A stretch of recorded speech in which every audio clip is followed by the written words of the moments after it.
Assalamualaikum warahmatullahi wabarakatuh.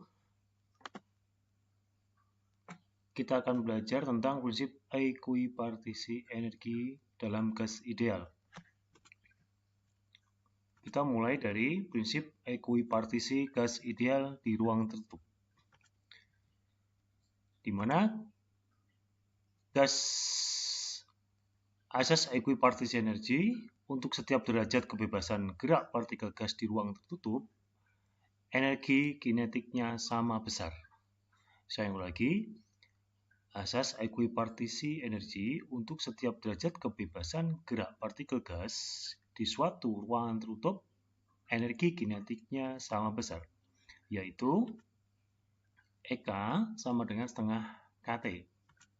Dengan keterangannya yaitu K itu adalah konstanta Boltzmann yang nilainya adalah 1,38 kali 10⁻23 Joule per Kelvin. Untuk T itu adalah suhu mutlak gas, di mana 1 derajat Celcius sama dengan 273 Kelvin. Nah, di dalam gas ideal berlaku juga untuk kecepatan partikel gas di dalam ruang tertutup sama besar dan berlaku tumbukan lenting sempurna, yaitu jika gas itu bergerak di dalam ruang tertutup atau di dalam tabung gas, maka partikel gas tersebut kecepatan ke arah sumbu X akan sama besar dengan kecepatan ke arah sumbu V, akan sama besar juga kecepatannya ke arah sumbu Z. Demikian juga jika gas tersebut itu mengalami kenaikan suhu, maka kecepatannya ke tiga sumbu tersebut juga sama. Kemudian kita akan belajar tentang penurunan rumus persamaan gas ideal, di mana kita sudah tahu tadi menurut prinsip ekuipartisi energi, kita akan menghitung kecepatan rata-rata partikel di dalam gas tersebut, di mana karena gas itu bergerak ke bidang tiga dimensi, yaitu sumbu X, sumbu Z, dan sumbu Z, maka untuk kecepatan rata-ratanya kita jumlahkan. Vx yaitu kecepatan ke arah sumbu X, Vy yaitu kecepatan ke arah sumbu Y, kemudian Vz yaitu kecepatan ke arah sumbu Y. Secara teorema Pythagoras, atau secara vektor, vektor tiga dimensi, maka kita dapatkan kecepatan rata-ratanya yaitu V2x atau nilainya yang ini adalah vektornya, yang ini nilainya, maka nilainya adalah V2 rata-ratanya sama dengan V kuadrat X ditambah dengan V kuadrat Z ditambah dengan V kuadrat Z. Nah, sistem penjumlahan untuk mencari nilai kecepatan rata-rata ini seperti penjumlahan vektor pada Pythagoras atau penjumlahan kecepatan secara Pythagoras jika suatu partikel itu bergerak pada tiga dimensi. Sebagai contoh, kalau ada suatu partikel yang bergerak ke arah sumbu X, kemudian ke arah sumbu Y, maka kita bisa mencari kecepatan rata-ratanya, atau kecepatannya, atau kalau kita berbicara perpindahan saja mungkin yang lebih gampang Misalnya ada sebuah partikel yang bergerak ke sumbu X 3 meter, kemudian ke arah sumbu Z yaitu 4 meter, maka berapakah perpindahan dari partikel tersebut? Maka cara mencari perpindahannya adalah R sama dengan X kuadrat atau R kuadrat sama dengan X kuadrat ditambah dengan Y kuadrat. Nah, analoginya seperti itu untuk mencari kecepatan rata-rata ini. Kemudian, karena kita tahu tadi sesuai dengan asas ekuipartisi energi bahwa kecepatan ke arah sumbu X, ke arah sumbu Z, ke arah sumbu Z itu sama besar, maka Vx-nya sama dengan Vj sama dengan Vx kita bisa menuliskan sebagai berikut sama, maka kecepatan rata-ratanya yaitu 3 kali Vx kuadrat. Kita bisa merubah rumus ini menjadi Vx sendiri adalah sepertiga V kuadrat rata-rata. Ini menjadi persamaan pertama yang kita peroleh dari asas ekuipartisi energi. Kemudian kita akan mencari kecepatan gas ideal dan kecepatan rata-rata gas ideal. Kita mulai dari penurunan rumus persamaan gas ideal terlebih dahulu, ya. Di mana kita tahu bahwa energi kinetik sebuah partikel dalam ruang tertutup, ya, jika partikel tersebut itu bergerak ke arah sumbu X, maka energi kinetiknya adalah setengah kT. Nah, sekarang jika partikel tersebut itu bergerak dari, misalnya bisa bergerak dari titik sudut, ya, sudut di sini, ya, menuju sudut yang lain, ya, kemudian balik lagi. Nah, X itu sebagai jarak yang tempuh, ya. Jika partikel itu bergerak bolak-balik, ya, berbalik itu berarti dari sini lalu kemudian ke situ, kembali lagi ke situ. Nah, atau X itu bisa dikatakan sebagai L atau panjang daripada sisi kubus ini, ya, atau ini diibaratkan ini sebuah tabung gas yang berbentuk persegi, maka waktu yang dibutuhkan partikel gas tersebut, ya, untuk bergerak dari posisi awal sejauh L dari sampai titik ini, ya, kemudian balik lagi ke situ, maka waktunya adalah jarak tempuh partikel tersebut dari titik awal ke sini kembali lagi ke situ. Berarti kan kalau ke sini L, ke sini 2L dibagi dengan kecepatannya, ya. Waktu adalah jarak dibagi dengan kecepatan. Jaraknya adalah 2L karena bolak-balik, ya. L ke sini berarti ini juga L, berarti kalau dari sini, dari awalnya sini kemudian ke sini L, kemudian balik lagi ke sini, berarti jarak yang tempuh adalah 2L. Sementara kecepatannya adalah kecepatan ke arah sumbu X. Maka waktu yang diperlukan adalah 2L per Vx. Kita akan mencari energi kinetik rata-rata partikel gas yang bergerak ke arah sumbu X, kemudian ke arah sumbu Y, kemudian ke arah sumbu Y. Nah, maka jika ketiganya kita hitung, maka kita tahu bahwa EKX itu sama dengan EKY sama dengan EKZ, maka kita dapatkan energi kinetik rata-ratanya yaitu 3 kali dari EKX, di mana EKX itu adalah setengah kT, maka rumusnya akan menjadi 3 kali setengah kT, sama dengan 3 kT. Itu aja, ya, untuk EK rata-rata, yaitu rumusnya adalah 3 per 2 kT. 3 ini adalah karena suatu partikel tersebut bergerak ke 3 dimensi, yaitu X, Y, Z. Kita tahu dari rumus mekanika dasar bahwa energi kinetik adalah setengah MO kalikan V kuadrat, di mana MO itu adalah massa atau massa partikel satu partikel gas, V itu adalah velocity atau kecepatannya. Nah, kemudian kita akan menghubungkan antara rumus energi kinetik pada mekanika dasar dan rumus energi kinetik pada persamaan umum gas ideal. Kita coret duanya, ya, maka akan menghasilkan sebuah persamaan kecepatan.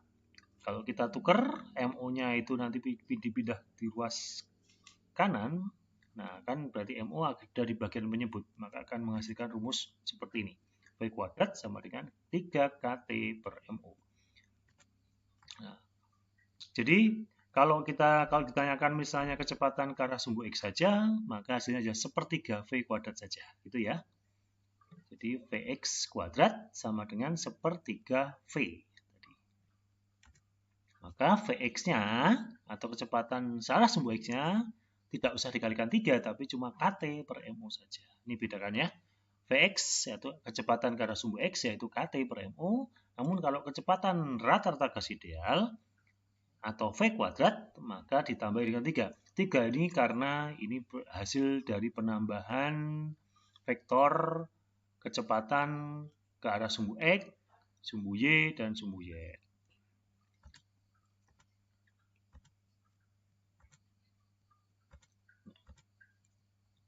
Penurunan rumus persamaan gas ideal kembali, kita akan menghitung gaya dinding wadah sebuah partikel. Di mana kita tahu pada rumus mekanika dasar, gaya itu adalah massa dikalikan percepatan. Untuk satu partikel gas, maka rumusnya akan menjadi F kali MO kalikan percepatan ke arah sumbu X saja. Nah, di mana percepatan adalah, saya ralat untuk di mana percepatan ke arah sumbu X adalah perubahan kecepatan ke arah sumbu X dibagi dengan waktu. Nah, kita tahu bahwa perubahan kecepatan itu adalah kecepatan akhir dikurangi dengan kecepatan awal, karena kecepatan pada suatu partikel yang bergerak, partikel gas yang bergerak di ruang tertutup itu sama. Misalnya contoh ya, saya contohkan. Ini kita kenapa bisa menjadi Vx min Vx ini? Kenapa? Yang pertama, jika ada partikel yang bergerak ke kanan dengan kecepatan Vx, kemudian kembali lagi ke tempat titik semula, maka bisa dikatakan bahwa kecepatan akhirnya itu Vx, ya. Kemudian kita ambil kecepatan akhirnya itu, karena kecepatan akhirnya kembali lagi ya, jadi artinya karena kecepatan akhirnya itu berlawanan arah dengan kecepatan awalnya, maka bisa dikatakan bahwa di sini kecepatan awalnya itu berlainan tanda dengan kecepatan akhirnya.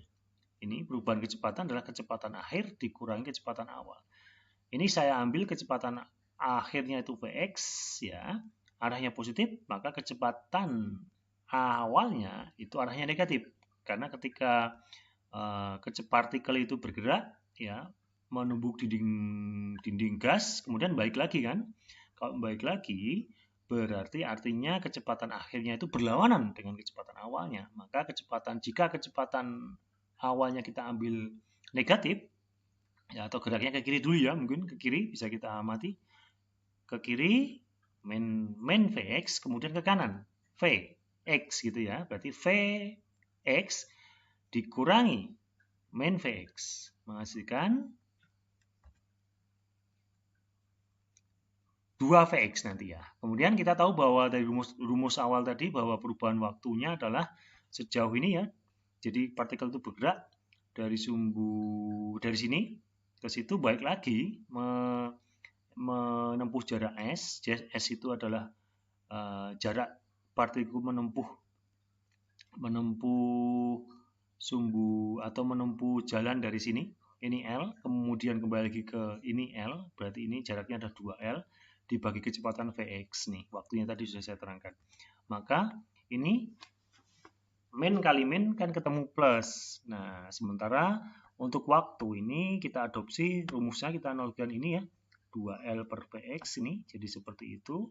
Maka rumus ini untuk gaya pada dinding wadah, jadi partikel yang menumbuk dinding wadah gitu ya, mempunyai gaya yaitu sebesar MO kalikan Vx kuadrat dibagi dengan L, di mana L itu adalah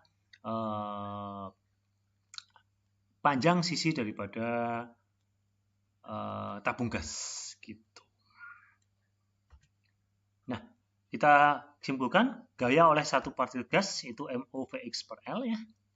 Kemudian bagaimana jika gaya oleh N partikel gas? Nah, jadi di dalam suatu tabung gas itu tidak cuma ada satu partikel gas, tapi banyak gitu kan. Maka gaya oleh N partikel gas, ya partikel gas yang banyak itu, maka Fx-nya itu tinggal kita rumus Fx-nya yang semula MO Vx kuadrat tinggal kita tambahi dengan N.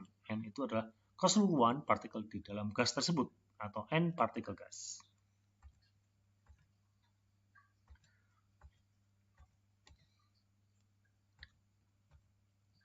Sekarang kita akan bahas tentang tekanan dinding wadah sebuah partikel.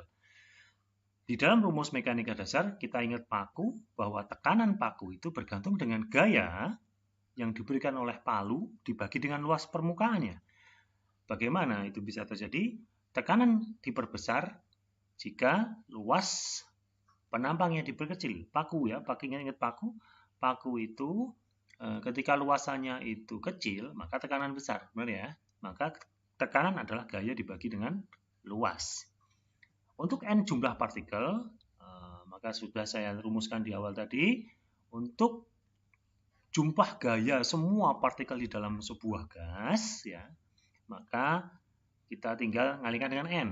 Maka gayanya adalah N MOV kuadrat per L. Itu ya. Kemudian untuk P adalah gaya dibagi luas, maka tinggal bagi aja. N Fx tadi, N itu adalah jumlah partikel, Fx itu adalah gaya yang ke arah sumbu X dibagi dengan luas. Nah, maka akan menghasilkan N kali MOVX kuadrat L kalikan A. Nah, kita tahu bahwa Vx kuadrat tadi adalah sepertiga V, maka kita masukkan rumus ini ke sini ya, rumus Vx sepertiga V ini ke situ ya. Maka akan menghasilkan bentuk seperti ini ya. Silahkan kalian cek sendiri nanti.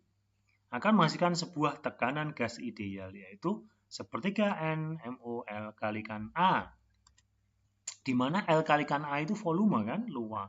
L itu adalah panjang, A itu adalah luas. Atau bisa dikatakan kalau pada sisi tabung itu luas dikalikan dengan tinggi. Nah, bisa dikatakan luas alas dikalikan dengan tinggi, karena L ini adalah panjang daripada sisi tabung, atau sisi tabung aja. Kita bisa mengatakan bahwa L itu adalah sisi tabung atau sisi dari persegi ini ya, kubus ini ya. Kalau luas alasnya sudah kita tahu, dikalikan dengan sisi yang atas ini, karena sisinya sama kan kalau kubus itu, maka ini luas alas dikalikan dengan sisi, salah satu sisinya, ya, maka akan menghasilkan besaran volume. Kemudian tekanan partikel gas. Nah, di mana kita sudah bisa menyimpulkan tadi L kalikan A tadi, L itu adalah sisi, ya, A itu adalah luas alas, maka akan muncul persamaan yang baru yang kita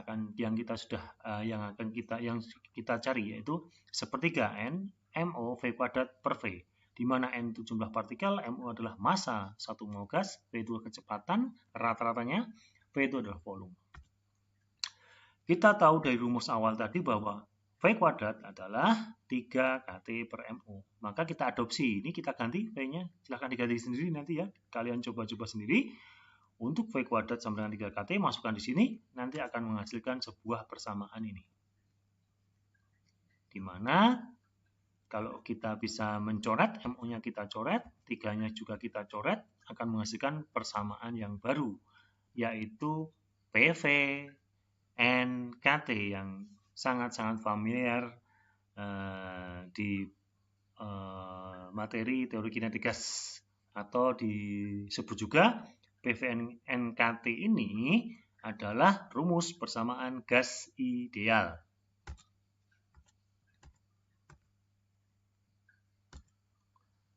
Nah, kita sudah sampai ke persamaan umum gas ideal. Nah, di mana kita sudah temukan yaitu PV sama dengan N kapital K kalikan T, di mana P itu adalah tekanan gas ideal yang satuannya bisa menggunakan atm atau Newton per meter persegi, boleh ya, bukan atau tidak sama. Jadi kadang tekanan itu satuannya atm, atmosphere ya, atau kadang Newton meter persegi ya gitu ya. Kalian pilih, bisa ini, gitu ya. Nah, kalau dalam standar internasional kita pakai ini, Newton per meter persegi ya. Nah, kemudian untuk volume kita bisa menggunakan liter, kita juga bisa menggunakan meter kubik. Kemudian untuk N jumlah partikel gas satuannya molekul, K itu konstanta Boltzmann, ini nilainya ya. Kemudian T itu suhu mutlak. Nah, kita akan menentukan kembali bahwa N jumlah partikel adalah N kalikan Na, di mana N kecil itu jumlah mol. Ingat ya, N kapital itu jumlah partikel, satuannya molekul. Kalau N kecil adalah jumlah mol, satuannya mol. Kalikan Na, di mana N itu jumlah mol, sudah saya katakan bahwa Na itu adalah bilangan Avogadro, yang nilainya adalah 6,02 kalikan 10⁻23. Kemudian untuk K, rumusnya adalah R per Na, di mana R adalah konstanta gas ideal. Ingat, ada dua nilai di sini. Kalau menggunakan satuan liter atm per mol K, maka gunakan 0,082 nanti dalam soal ya. Kalau di dalam soal itu diketahui misalnya tidak di dalam liter, misalnya dalam meter kubik gitu kan, volume dalam meter kubik, tekanan dalam newton per meter kayak gitu ya. Maka kita gunakan konstanta gas ideal menggunakan 8,314. Jadi menyesuaikan dengan soal ini ya. Volume, ini liter kan volume, berarti nanti di dalam soal itu menggunakan volume dalam satuan apa gitu ya. Kalau volumenya kamu gunakan liter, maka gunakan ini. Kalau volume dalam meter kubik, gunakan yang bawah ini. Demikian juga tekanannya. Nah, maka PVNKT ini akan bisa kita rubah menjadi jika N kita masukkan tadi, rumus awal tadi kita masukkan, bahwa N kapital itu N kalikan NA, kemudian K itu R per NA, maka kita bisa mencoret NA-nya dan menghasilkan rumus yang baru. Apa itu? Yaitu PV N kecil RT. Ini rumusnya.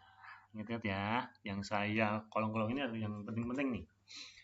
Sekarang kita akan berbicara hukum Carles-Boy-Gay-Lussac, di mana kita sudah tahu bahwa tekanan itu sebanding dengan suhu, namun berbanding terbalik dengan volume. Maka bisa dikatakan PV sama dengan T. Nah, jika kita tuliskan untuk perubahan suatu gas, gas pertama, jika kalian sudah melakukan percobaan ya dengan meniup balon atau menekan balon yang satu dan ke balon yang kedua seperti itu ya. Misalnya balon yang satu kita berikan rumus gas ideal rumus hukum Carles-Boy-Gay-Lussacnya P1 V1 T1. Ketika kita rubah keadaannya menjadi balon yang kedua yang sisi kanan itu ya, menjadi balon yang kedua, maka tekanan akan berubah menjadi P2, volumenya akan berubah menjadi V2, suhunya akan berubah menjadi T2. Sehingga hukum Carles-Boy-Gay-Lussacnya akan menjadi P1 V1 per T1 pada keadaan pertama, P2 V2 per T2 pada keadaan kedua. Lalu kita tahu pada persamaan umum gas ideal tadi, yaitu PV sama dengan N kecil, R kapital sama T kapital. Nah, maka jika N-nya kita pindah ke ruas kiri, ini akan menjadi penyebut ini kan, menjemput. Maka kita tambahkan rumus hukum Carles-Boy-Gay-Lussac tadi menjadi P1 V1, maka N1-nya juga kita adakan di situ. Nanti di dalam soal jika misalnya itu tidak ada N, maka coret aja, diabaikan aja N-nya gitu ya. Nah, seperti ini jadinya. Oke. Nah, kita tahu bahwa N itu jumlah mol adalah massa dikalikan massa atom relatif. Misalnya kalau pada oksigen itu berapa? 8 ya mungkin ya. Nah, kemudian rumus ini bisa juga kita adopsi menjadi seperti ini. N-nya kita rubah menjadi M1 per M1, maka MR-nya karena sama gasnya, yang kita gunakan adalah mungkin ya, kalau kita niup balon dengan gas nitrogen gitu kan, maka MR-nya sama kan, tidak berubah, maka ya sama, kita coret semuanya. Oke, maka jika pertanyaannya itu diminta untuk dicari massanya, ya maka rumusnya akan menjadi seperti ini. Itu ya. Misalnya volume tetap, coret aja, ya gitu kan. Suhu tetap, coret aja, gitu kan. Masanya, misalnya kembali lagi masanya nggak ada, ya gunakan yang tidak ada, tidak usah ada massa. Jika ada soal disuruh menentukan masanya, pakai rumus yang ini. Gitu. Kemudian kita tahu bahwa rho adalah massa dibagi volume. Kita sudah belajar hukum Archimedes ya. Tiara juga pernah membuat kapal dengan rumus seperti ini. Dengan memanfaatkan rho sama dengan massa dan dibagi volume, kita bisa bikin kapal sebenarnya. Maka jika kita balik, seper-rho itu ya dibalik aja menjadi volume per massa, di mana rho itu adalah rapat jenis gas. Kemudian kita tahu bahwa P1 ya tadi ya P1 V1 per M1 T1 sama dengan P2 V2 per M2 T2. Kita tahu bahwa V1 per M1 adalah separuh, gitu ya. Maka rumus ini akan menghasilkan bentuk seperti ini kan tadi ya. Ini ya.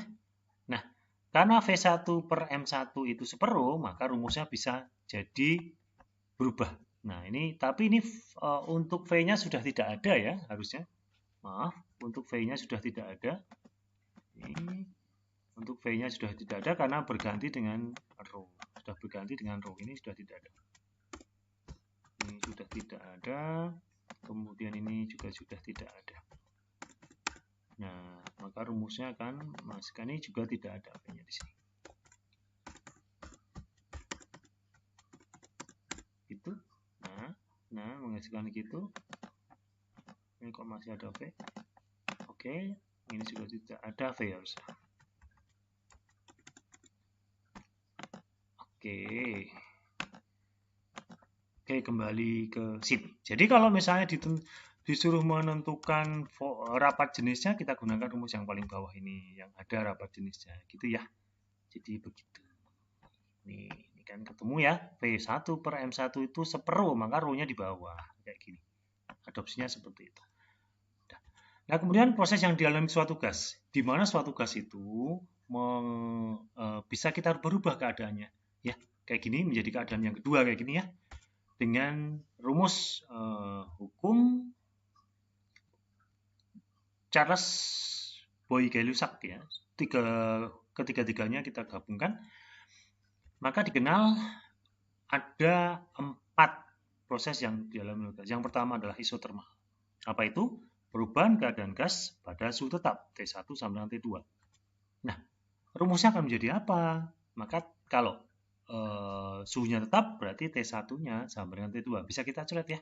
Maka rumusnya pada proses isotermal menjadi B1 V1 sama dengan B2 kalikan V, yaitu ini sama dengan rumus hukum Boyle ya. Kembali lagi ke rumus hukum Boyle ya. Kemudian ada juga isokorik, yaitu perubahan keadaan gas pada volume tetap V1 sama dengan V2. Nah, sekarang V-nya yang kita coret seperti ini ya. Maka menghasilkan P1 per T1, P2 per T2. Ya, itu. Ada lagi yaitu isobarik, di mana isobarik adalah perubahan keadaan gas pada tekanan tetap. Jadi P1 P2. Sekarang P-nya yang kita coret, maka hasilnya adalah gini, gitu ya. Nah, yang terakhir adalah adiabatik, di mana adiabatik adalah perubahan keadaan gas di mana tidak ada kalor yang keluar atau masuk sistem, atau Q-nya sama dengan 0, gitu ya. Nah, nanti akan saya jelaskan untuk adiabatik. Langsung saja mungkin ya, Q sama dengan 0,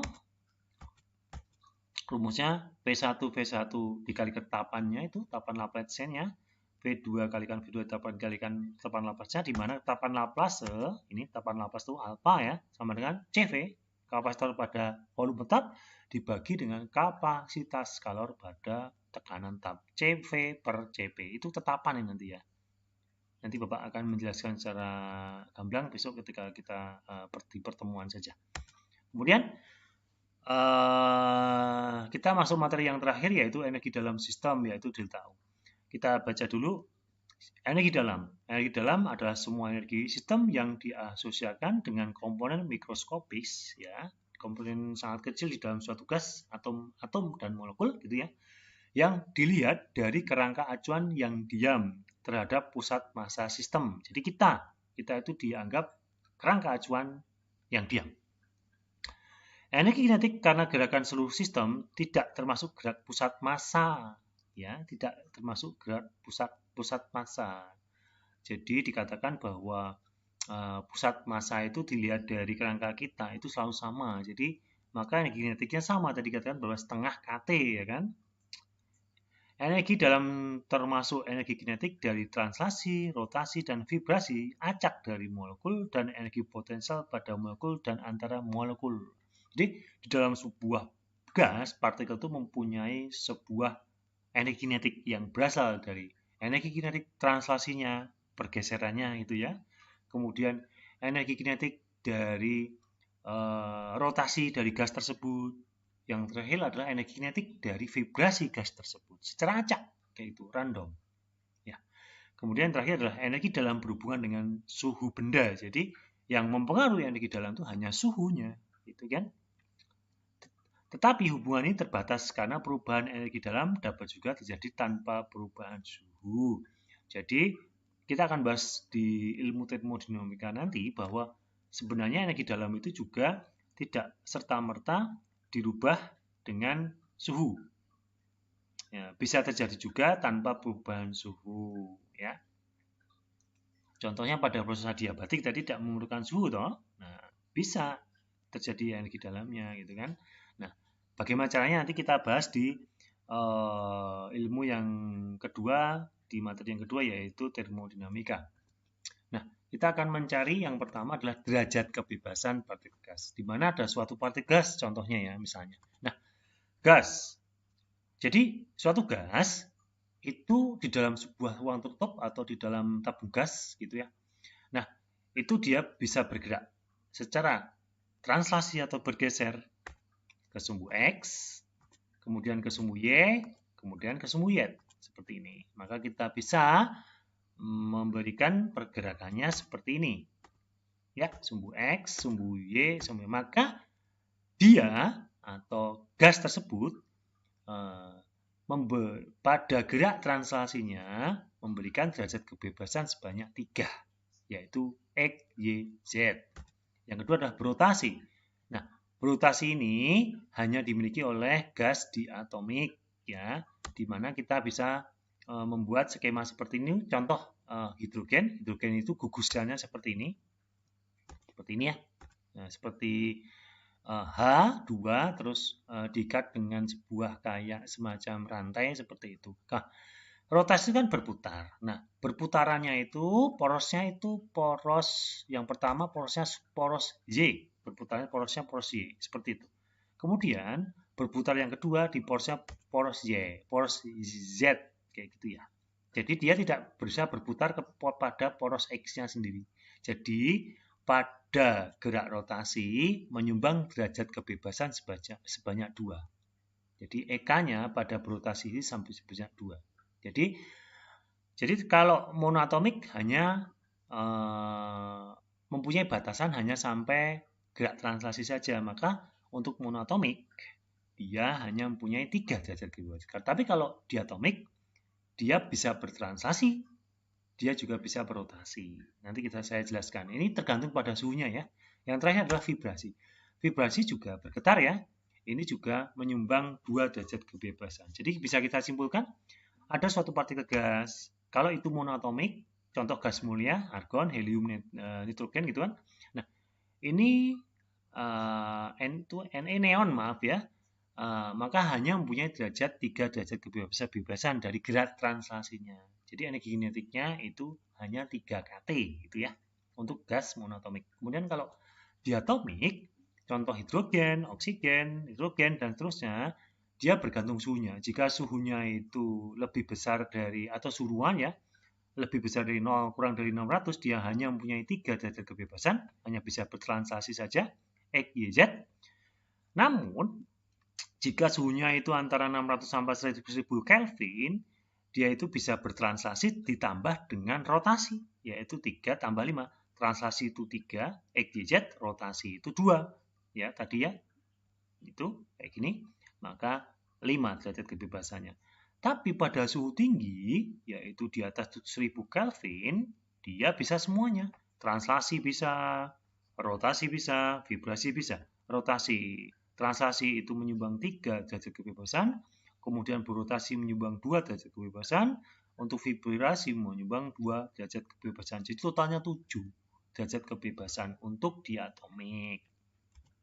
Nah, seperti itu ya. Nah, sekarang kita akan merumuskan energi dalam sistem. Di mana energi dalam sistem itu kaitannya dengan derajat kebebasan. F itu freedom of apa ya? Freedom, karena nanti kalian cari sendiri. Freedom degree kalau tidak salah ya. Nah, F itu derajat kebebasan. Dikalikan N itu jumlah partikel, EK itu energi kinetiknya. Jadi delta U itu sebenarnya sama dengan energi kinetik, tapi kalikan dengan derajat kebebasan dan jumlah partikel. Kita turunkan, di mana EK itu KT tadi kan, ya.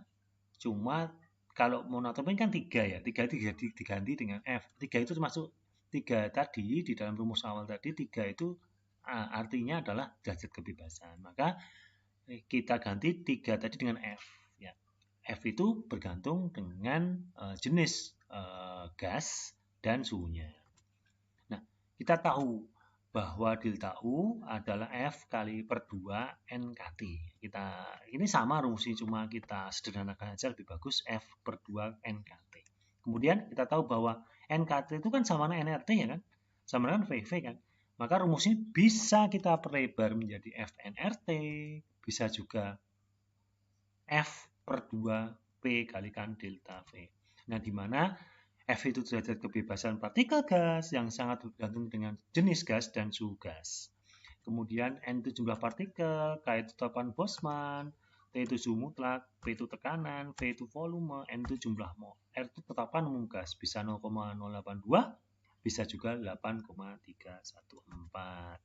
Itu ya, nah ya. Oke, semuanya. Nah, kembali lagi F itu sangat bergantung pada jenis gas. Kayak gini ya, F itu. Kalau itu monoatomik, itu pasti 3. Tapi kalau diatomik, tergantung suhunya. Bisa 3, bisa 5, bisa 7. Tergantung suhunya. Oke, silahkan ini. Oke, selesai ya. Nanti kita langsung latihan soal. Silahkan dicatat materi Bapak ini semuanya di dalam buku. Kemudian Bapak nanti akan saya berikan soal. Kemudian dikerjakan, dicoba dilatih. Sekian, Assalamualaikum warahmatullahi wabarakatuh.